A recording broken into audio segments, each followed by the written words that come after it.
बुलेटिनच्या सुरुवातीला एक मोठी बातमी आहे। राज ठाकरे आजपासून 2 दिवस पुणे दौऱ्यावर जाणार आहेत।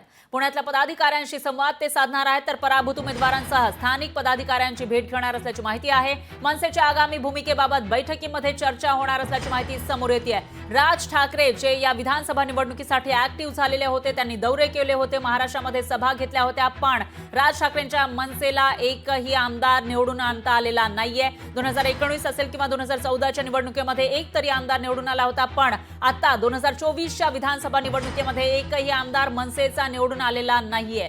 तर या पार्श्वभूमीवर आता राज ठाकरे आजपासून 2 दिवस पुणे दौऱ्यावर असतील अशी माहिती आहे। तिथल्या पराभूत उमेदवारांसोबत आणि त्याचबरोबर जे पदाधिकारी आहेत त्यांच्यासोबत ते चर्चा करणार असल्याची माहिती समोर येते। त्यामुळे आता मनसेची पुढची भूमिका नेमकी काय असेल त्याबाबत सुद्धा या बैठकीमध्ये चर्चा होणार असल्याचं कळतंय।